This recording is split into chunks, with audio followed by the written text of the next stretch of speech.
അച്ചടക്കത്തിന്റെയോ വിദ്യാഭ്യാസത്തിന്റെയോ പേരിൽ ഒരു കുട്ടിയെ സ്കൂളിൽ ശാരീരിക പീഡനത്തിന് വിധേയമാക്കുന്നത് ക്രൂരമാണെന്ന് ഛത്തീസ്ഗഡ് ഹൈക്കോടതി നിരീക്ഷിച്ച് അഭിപ്രായപ്പെട്ടു. സുർഗൂജ ജില്ലയിലെ അംബികാപൂരിലെ കാർമൽ കോൺവെന്റ് സ്കൂളിലെ അധ്യാപികയ്ക്കെതിരെ ഫെബ്രുവരിയിൽ മണിപ്പൂർ പോലീസ് സ്റ്റേഷനിൽ FIR രജിസ്റ്റർ ചെയ്തിരിക്കുന്നു.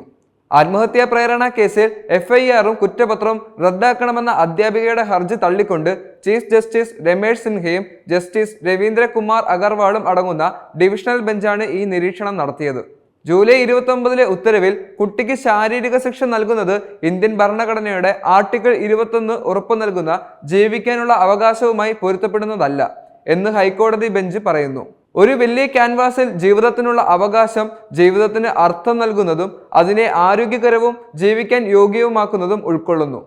ആർട്ടിക്കിൾ 21 അനുശാസിക്കുന്ന ജീവിക്കാനുള്ള അവകാശവും ജീവിതത്തിന്റെ ഏത് വശവും ഉൾക്കൊള്ളുന്നു, അത് മാന്യമാക്കുന്നു, ഹൈക്കോടതി പറഞ്ഞു. അച്ചടക്കത്തിന്റെയോ വിദ്യാഭ്യാസത്തിന്റെയോ പേരിൽ കുട്ടിയെ സ്കൂളിൽ ശാരീരിക പീഡനത്തിന് വിധേയമാക്കുന്നത് ക്രൂരമാണ്. ഒരു കുട്ടി അമൂല്യമായ ദേശീയ വിഭാവനത്തിൽ ആർദ്രതയോടും കരുതലോടും പരിപോഷിപ്പിക്കുകയും പരിപാലിക്കുകയുമാണ് വേണ്ടത്, അല്ലാതെ ക്രൂരതയോടെയല്ല. കുട്ടിയെ പരിഷ്കരിച്ചതിന് ശാരീരിക ശിക്ഷയ്ക്ക് വിധേയമാക്കുന്നത് വിദ്യാഭ്യാസത്തിന്റെ ഭാഗമാക്കാൻ കഴിയില്ല, ഹൈക്കോടതി ഉത്തരവിൽ പറയുന്നു. കുട്ടി ഉപേക്ഷിച്ച ആത്മഹത്യാക്കുറിപ്പിനെ തുടർന്നാണ് അധ്യാപികയെ അറസ്റ്റ് ചെയ്തത്.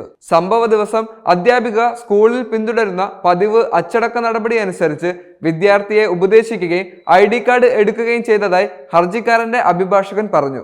വിദ്യാർത്ഥിയെ ആത്മഹത്യക്ക് പ്രേരിപ്പിക്കാൻ ഹർജിക്കാരന് ഒരിക്കലും ഉദ്ദേശമുണ്ടായിരുന്നില്ല.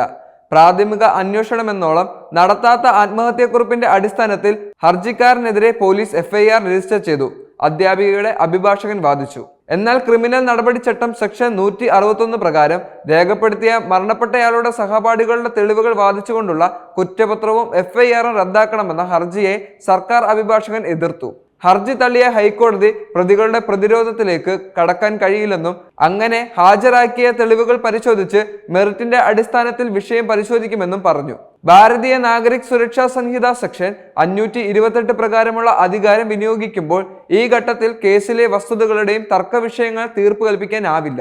പ്രഥമ ദൃഷ്ട്യാ പ്രോസിക്യൂഷൻ കേസ് മാത്രമേ നോക്കേണ്ടതുള്ളൂ. പ്രതികളുടെ വാദത്തെ സാധൂകരിക്കാൻ തെളിവുകൾ പരിശോധിക്കേണ്ടതുണ്ട്, ഹൈക്കോടതി പറഞ്ഞു. ഹർജിക്കാരനെതിരെ കുറ്റപത്രവും FIRഉം റദ്ദാക്കാൻ കോടതിക്ക് യാതൊരു കാരണവുമില്ലെന്നും കോടതി പറഞ്ഞു.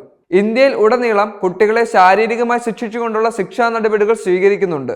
എന്നാൽ ഇതിനെ അനുകൂലിക്കുകയും പ്രതികൂലിക്കുകയും ചെയ്യുന്നവർ അധികമുണ്ട്. എന്നാൽ കുട്ടിയുടെ മാനസിക ദൗർബല്യം മനസ്സിലാക്കിയതിനു ശേഷം മാത്രമായിരിക്കണം ഏത് വിധത്തിലുള്ള ശിക്ഷയും കൊടുക്കേണ്ടത്, അല്ലെങ്കിൽ അത് കുട്ടികളുടെ ജീവന് തന്നെ ഭീഷണിയായിരിക്കും.